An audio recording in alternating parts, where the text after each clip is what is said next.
Welcome to the Liberty Mindset. Come and explore some of the ideas and issues facing our liberty. 2022 is an election year. As libertarians, we ask that you consider voting in the Liberty Mindset. Welcome, and thank you for your time.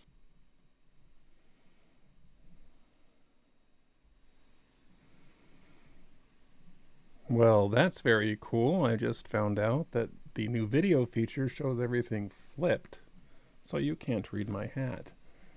I did have a flipped background to use, so that was easy. And I also need to start redo my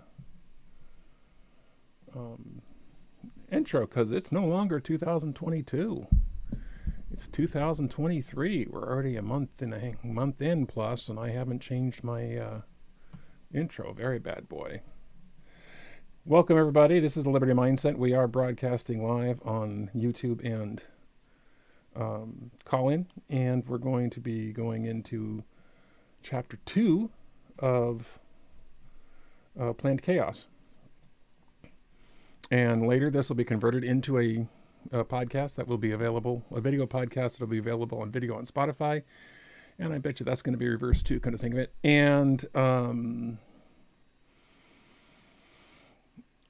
And also available on your audio podcast sites like Apple and Google, the two most popular, and I believe Amazon as well. Have to double check that. If there's not on Amazon, then there's no reason it shouldn't be.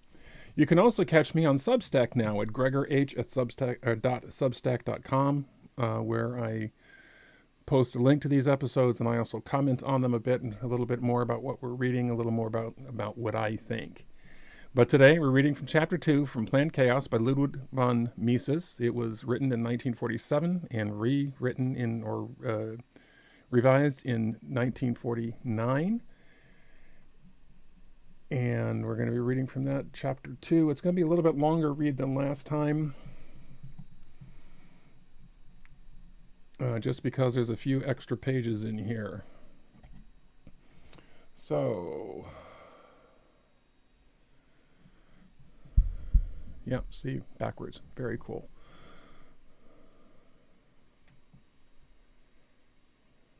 Yeah, they're going to have to fix that. I got to talk to them about that. We're going to just cut the video for now because that's kind of pointless. Okay, Chapter 2, the Dictatorial and Anti-Democratic and Socialist Character of Interventionism. Many advocates of interventionism are bewildered when one tells them that in recommending interventionism, they themselves are fostering anti-democratic and dictatorial tendencies and the establishment of totalitarian socialism. They protest that they are sincere believers and oppose tyranny and socialism. What they aim at is only an improvement of the conditions of the poor. They say they are driven by considerations of social justice in favor of fair distribution of income precisely because they are intent upon preserving capitalism and its political corollary of the superstructure vis-a-vis democratic government. What these people fail to realize is that various measures they suggest are not capable of bringing about the beneficial results aimed at. On the contrary, they produce a state of affairs which, from the point of view of their advocates, is worse than the previous state which they are designed to alter. If the government, faced with this failure of its first intervention, is not prepared to undo its interference with the market and to return to a free economy, it must add to its first measure more and more regulation and restrictions, proceeding step by step on this way to finally reaches a point in which all economic freedom of individuals has disappeared. Then socialism of the German pattern, the Zwangskraft of the Nazis, emerge. We have already mentioned the case of minimum wage rates. Let us illustrate this matter further by an analysis of the typical case of price control. If the government wants to If the government wants to make it possible for poor parents to give more milk to their children, it must buy milk at the market price and sell it to those poor people with a loss at a cheaper rate. The loss may be covered from the means collected by taxation, but if the government simply fixes the price of milk at a lower rate than the market, the results obtained will be contrary to the aims of the government. The marginal producers will, in order to avoid loss, go out of business of producing and selling milk. There will be less milk available for the consumers, not more. This outcome is contrary to the government's intentions. The government interference because it considered milk as a vital necessity. It did not want to restrict its supply. Now the government has to face the alternative, either to refrain from any endeavors to control prices or to add to its measure a second one, i.e., to fix the prices of the factors of production necessary for the production of milk. Then the same story repeats itself on a remoter plane. The government has again to fix the prices of the factors of production necessary for the production of those factors of production which are needed for the production of milk. Thus, the government has to go further and further, fixing the prices of all the factors of production, both human, labor, and material, and forcing every entrepreneur and every worker to continue working at these prices and wages. No branch of the production can be omitted from this all-around fixing of prices and wages and this general order to continue production. If some branches of production were left free, the result would be a shifting of capital and labor to them and a corresponding fall of the supply of the goods whose prices the government had fixed. However, it is precisely these goods which the government considers as especially important for the satisfaction and needs of its masses. But when this state of all-around control of business is achieved, the market economy has been replaced by a system of planned economy, by socialism. Of course, this is not socialism of the immediate state management of every plant by government as in Russia, but the socialism of the German or Nazi pattern. Many people were fascinated by the alleged success of the German price control. They said, "You have only to be brutal and ruthless as the Nazis, and you will succeed in controlling prices." What these people, eager to fight Nazism by adopting its methods, did not see was that the Nazis did not enforce price control within a market society, but they established a full socialist system, a totalitarian commonwealth. Price control is contrary to the purpose of its limited to some commodities only. It cannot work satisfactorily within a market economy. If the government does not draw from its failures the conclusion that it must abandon all attempts to control prices, it must go further and further until it substitutes socialist all-around planning for the market economy. Production can either be directed by the prices fixed on the market by the buying and by the abstention from buying on the part of the public, or it can be directed by the government central board of production management. There is no third solution available. There is no third social system feasible, which would be neither market economy nor socialism. Government control of only a part of prices must result in a state of affairs which, without any exception, everybody considers as absurd and contrary to the purpose. The inevitable result is chaos and social unrest. It is this that the economists have in mind in referring to economic law and assertion of the interventionism is contrary to economic law. In the market economy, the consumers are supreme. Their buying and their abstention from buying ultimately determine what the entrepreneurs produce and in what quantity and quality. It determines directly the prices of the consumer's goods and indirectly the prices of all producers' goods vis-a-vis labor and material factors of production.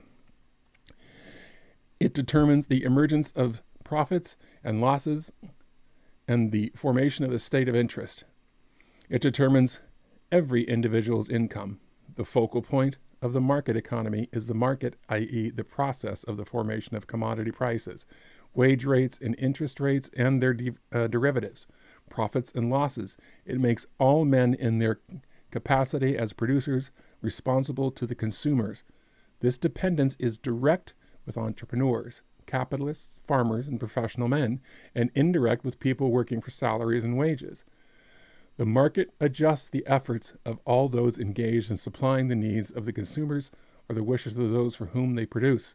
The consumer, its subject production, to consumption. The market is a democracy in which every penny gives a right to vote. It is true that the various individuals have not the same power to vote. The richer man casts more ballots than the poorer fellow, but to be rich and to earn a higher income is, in the market economy, already the outcome of a previous election. The only means to acquire wealth and to preserve it in a market economy, not adulterated by government-made privileges and restrictions, is to serve the consumer in the best and cheapest way. Capitalists and landowners who fail in this regard suffer losses. If they do not change their procedure, they lose their wealth and become poor. It is consumers who make poor people rich and rich people poor. It is the consumers who fix the wages of a movie star and an opera singer at a higher level than those of a welder or an accountant. Every individual is free to disagree with the outcome of an election, campaign, or the market process, but in a democracy, he has no other means to alter things than persuasion. If a man were to say, "I do not like the mayor elected by majority vote, therefore I ask the government to replace him by the man I prefer," one would hardly call him a Democrat, small d Democrat. But if the same claims are raised with regard to market, most people are too dull to discover the dictatorial aspirations involved. The consumers have made their choices and determined the income of the shoe manufacturer, the movie star, and the welder. Who is Professor X to arrogate to himself the privilege of overthrowing their decision? If he were not a potential dictator, he would not ask the government to interfere. He would try to persuade his fellow citizens to increase their demand for the products of the welders and to reduce their demand for shoes and pictures. The consumers are not prepared to pay for cotton prices, which would render the marginal farms, i.e. those producing under the least favorable conditions, profitable. This is very unfortunate indeed for the farmers concerned.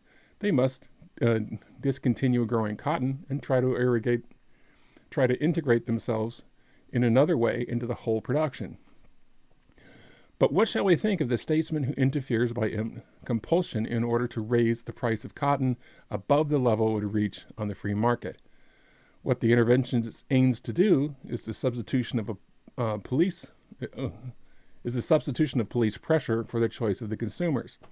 All this talk, the state should do this or that, ultimately means the police should force consumers to behave otherwise than they would have spontaneously. In such proposals as, let us raise farm prices, let us raise wage rates, let us lower profits, let us curtail salaries of executives, the us ultimately refers to the police. Yet the authors of these projects protest that they are planning for freedom and industrial democracy, small d. In most non-socialist countries, the labor unions are granted special rights. They are permitted to prevent non-members from working. They are allowed to call a strike, and when on strike, are virtually free to employ violence against all those who prepare to continue working, viz. the strike breakers. This system assigns an ultimate privilege to those engaged in vital branches of industry. Those workers whose strike cuts off supply of water, light, food, and other necessities are in a position to obtain all they want at the expense of the rest of the population. It is true that in the United States, their unions have up to now exercised some moderation in taking advantage of the opportunity. Other American unions and many European unions have been less cautious. They are intent upon enforcing wage increase without bothering about the disaster inevitably resulting. The interventionists are not shrewd enough to realize that labor union pressure and compulsion are absolutely incompatible with any system of social organization. The union problem has no reference whatsoever to the right of the citizens to associate with one another in assemblies and associations. No democratic country denies its citizens this right. Neither does anybody dispute a man's right to stop work and to go on strike. The only question is whether or not the unions should be granted the privilege of restoring with impunity to violence. This privilege is no less incompatible with socialism This privilege is no less incompatible with socialism than with capitalism. No social cooperative under the division of labor is possible when some people or unions of people are granted the right to prevent by violence and the threat of violence other people from working. When enforced by violence, a strike in vital branches of production or a general strike are tantamount to a revolutionary destruction of society. A government indicates if it tolerates any non-government agency's use of violence. If the government's forsaken its monopoly of coercion and compulsion, anarchic conditions result. If it were true that democratic systems of government is unfit to produce unconditionally every individual's right to work in defiance of the order of unions, democracy would be doomed.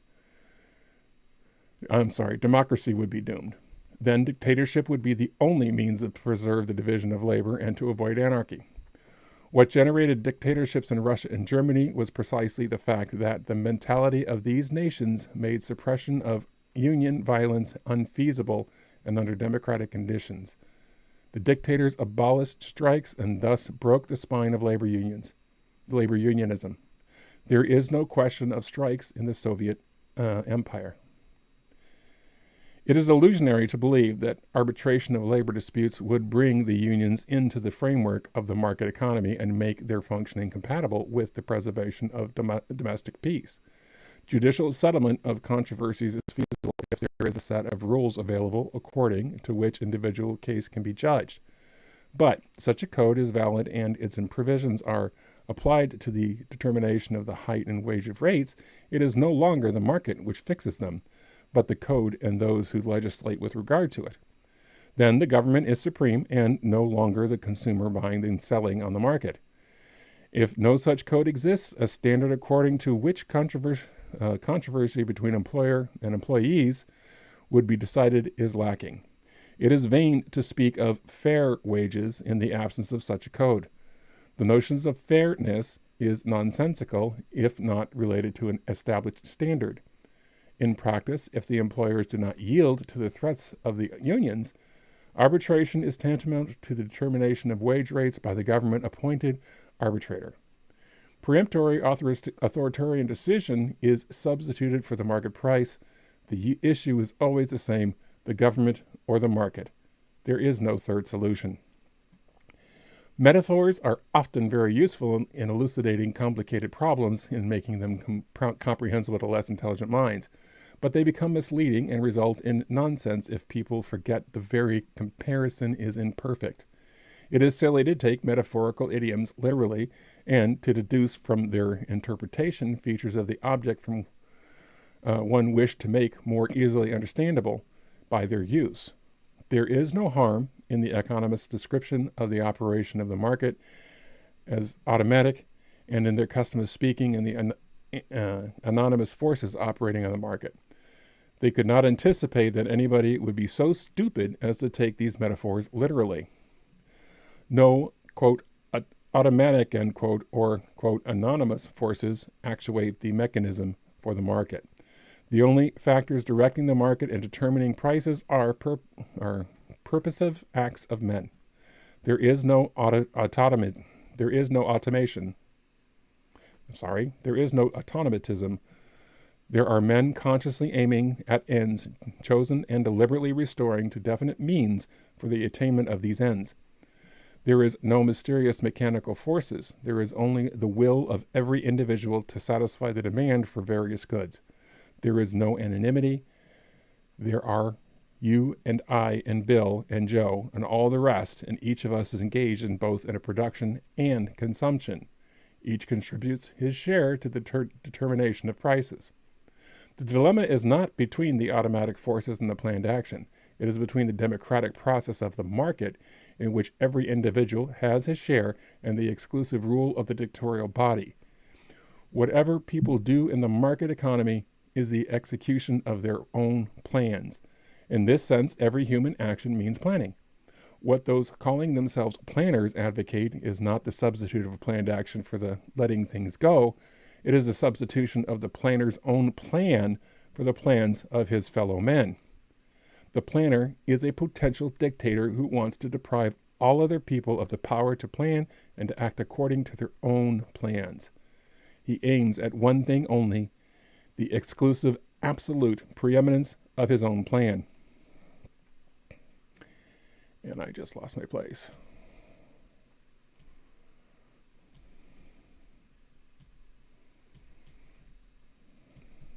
Very cool. Yes, now you see what happens when a reader loses his place using an electronic version.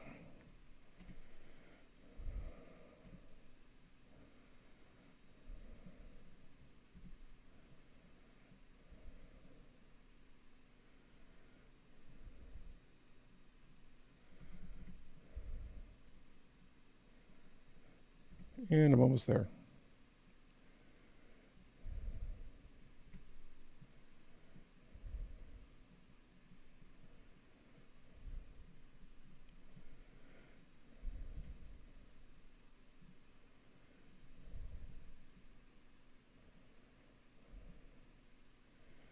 Let's see, it is less erroneous to declare the government that is not socialistic has no plan. Whatever a government does is the execution of a plan, i.e. a design. One may disagree with such plan, but one must not say it is not a plan at all.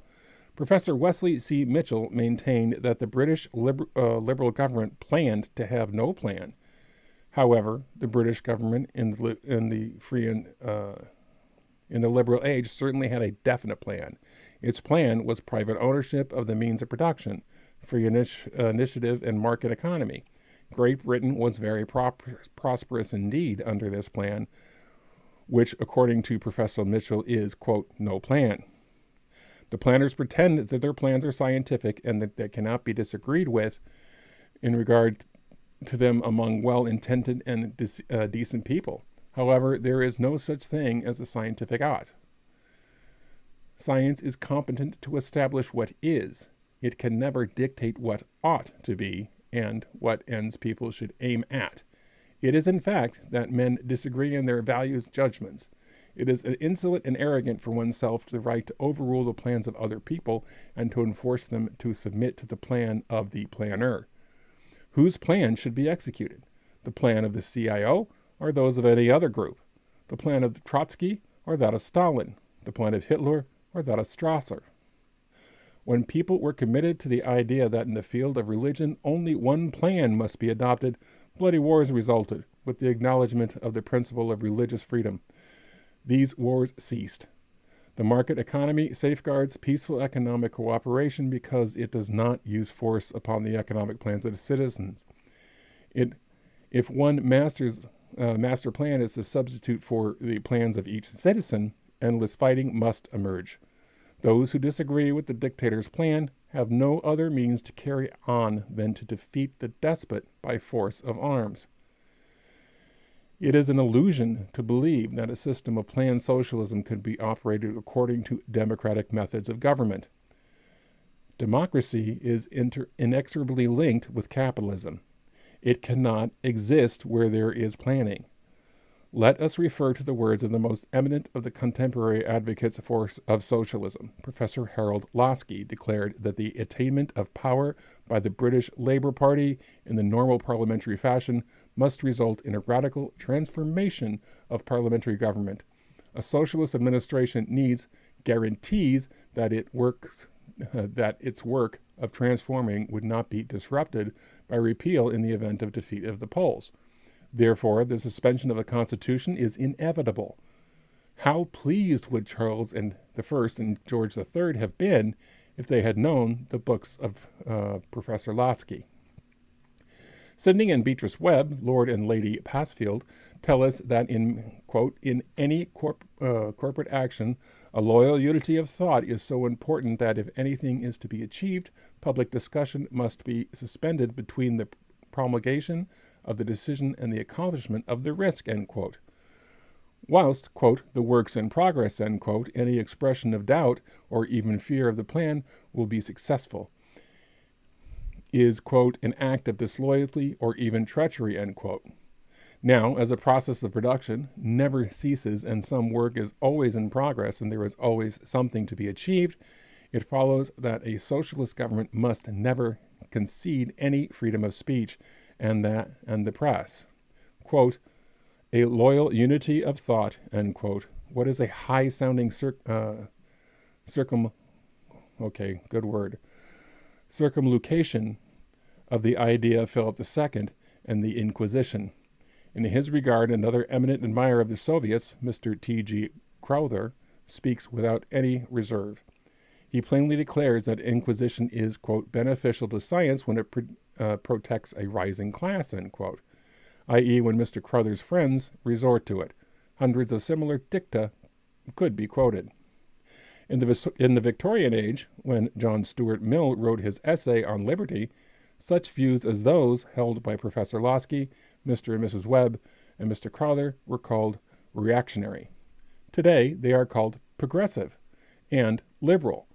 On the other hand, people who oppose the suspension of parliamentary government and the freedom of speech and the press and the establishment of inquisition are scorned as, quote, reactionaries, end quote, as economic royalists, and as fascists. Those interventionists who consider the interventionism as a method of bringing about full socialism step by step are at least consistent. If the measure adopted fail to achieve the beneficial results expected and end in disaster, they ask for more and more government interference until the government has taken over the direction of all economic activities. But those interventionists who look at interventionism as a means of improving capitalism, thereby preserving it, are utterly confused. In the eyes of these people, all the understanding and undesirable effects of government interference with businesses are caused by capitalism. The very act that a governmental measure has brought about a state of affairs which they dislike is for them a justification of further measures. They fail, for instance, to realize that the role monopolistic schemes will play in our times is the effect of government interference, such as tariffs and patents. They advocate government action for the prevention of monopoly. One would hardly imagine a more unrealistic idea. For the governments whom they ask to fight monopoly are the same governments who are devoted to the principle of monopoly.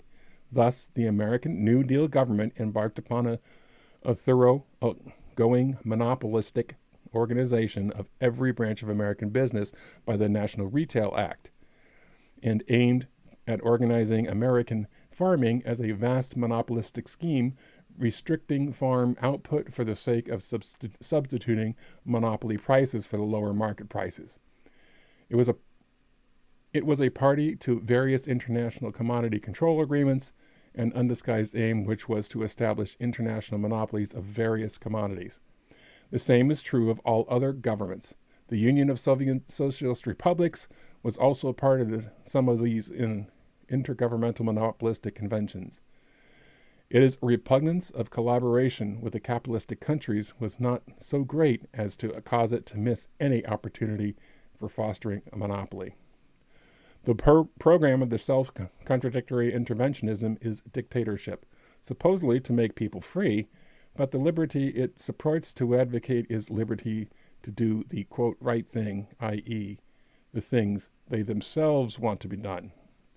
They are not only ignorant of the economic problem involved, they lack the faculty of logical thinking. The most absurd justification of interventionism is provided by those who look upon the conflict between capitalism and socialism as if it were a contest over the distribution of income. Why should not the propertied classes be more compliant? Why should they not accord to the poor workers a part of their ample revenues? Why should they oppose the government's design to raise the share of the underprivileged by decreeing minimum wage rates and maximizing prices by cutting profits and interest rates down to a fairer level? Pliability in such matters, they say, would take the wind from the sails of the radical revolutionaries and preserve capitalism. The worst enemies of capitalism, they say, are those intransient doctrinaries whose excessive advocacy of economic freedom, of laissez-faire and Manchesterism renders vain all attempts to come into a compromise with the claims of labor. These adamant reactionaries are alone responsible for the bitterness in contemporary party strife and the implacable hatred it generates. What is needed in the substitution of a constructive program for the purely negative attitude of the economic royalists And of course, constructive is in the eyes of these people only interventionism. However, this mode of reasoning is entirely vicious. It takes for granted that the various measures of government interference and in businesses will attain those beneficial results which they advocates expected from them. It blithely disregards all that economics says about their futility in attaining the ends sought and their unavoidable and undesirable consequences.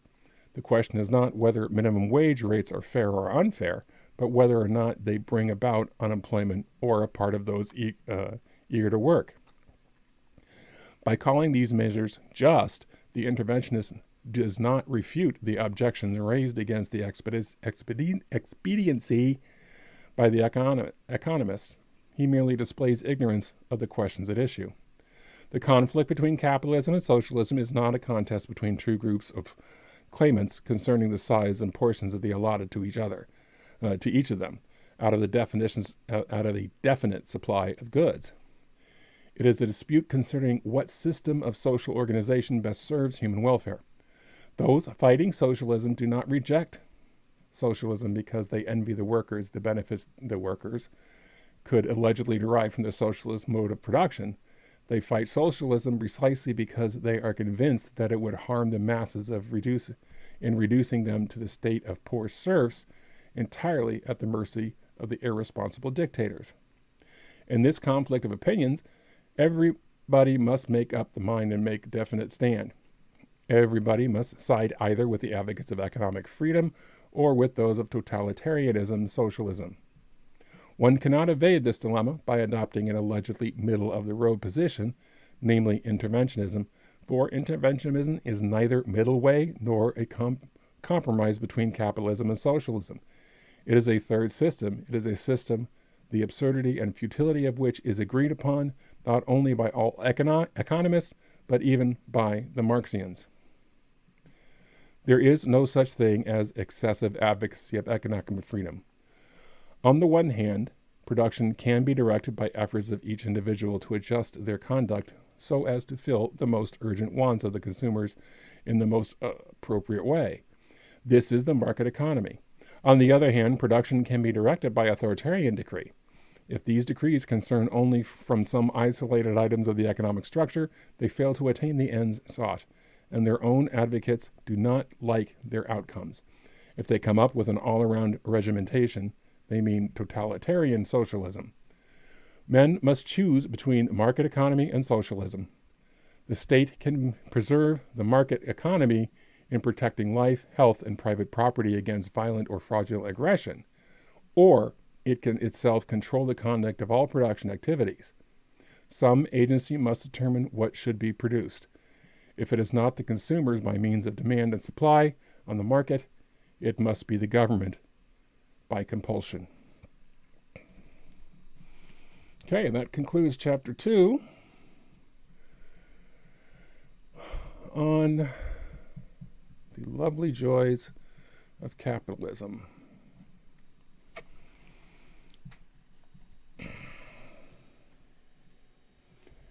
Intergalactic.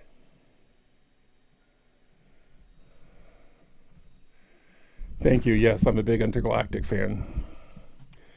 So capitalism can't be regulated. As soon as you do, it turns into something else. It's cry and shame we haven't learned that yet. The book talks about the National Retail Act. The book abbreviated that as the NRA. I chose to read out the full name because, well, we have a different thought of the NRA right now. But I don't know if anybody knows their history well enough, but Woodrow Wilson worked really hard at trying to get prices dictated to a certain level, and all it did was exacerbate and cause the Great Depression. We find, fruits and vegetables being destroyed, people starving. It just makes no sense. And we've tried it over and over again to make things right through legislation. And the sad part is we can't do that. A couple of events coming up. On Monday, I'm speaking with Dr. Jason Dean. This fellow I tried to have a conversation with and had some technical issues. He's agreed to come back. I'll spend about an hour with him at 2 p.m. Pacific time, 5 p.m.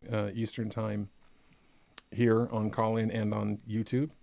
And also then next Wednesday, I will do chapter 3, which is called Socialism and Communism from the book. So we'll take a little look at both of those things. So those of you who have joined me today, thank you very much for coming. No callers in the queue, so I will go ahead and bid farewell after my 30-minute read. Thanks everybody for joining me, and remember, seek the truth and stay curious.